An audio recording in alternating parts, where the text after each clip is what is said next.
Trump is talking up the U.S. economy. He says we'll see 5% GDP pretty soon. So what takes us there for stocks and for the economy? So it starts to feel or continues to feel like we're in 4 or 5% growth. Kadena Group president and Fox News contributor Gary B. Smith joins us now. Gary, good to see you.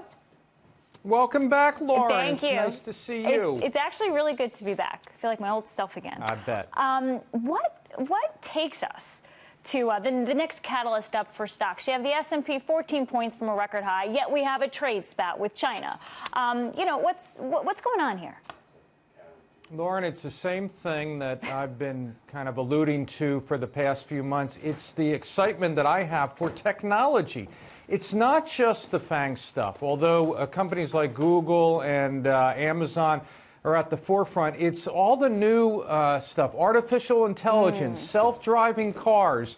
There's talk about maybe no one has a car, and it's all self-driving cars.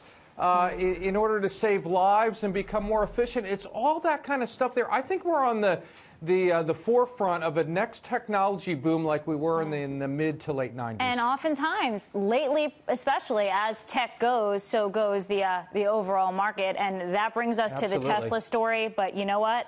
Let's talk about politics first, because I'm curious how much investors are paying attention to what's going on in Washington right now. As we head into November, we do know that midterm elections historically lead to lower stock prices.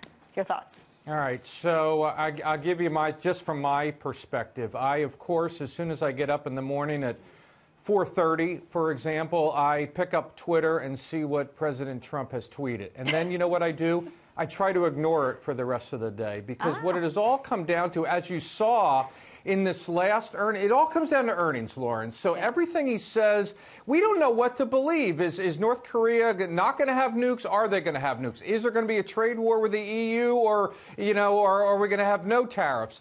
So it's very tough until a policy is enacted to base any kind of investment decision on that. That's why I just look at the companies in the economy, and right there, I think everything is very bullish. So I try to kind of ignore the headlines. I personally think Twitter sends Donald Trump as well as Elon Musk like gift baskets yes, every exactly. week, keeping them in I business. agree with you. Before we go, do you think, as an investor, investors think that Democrats can retake the House?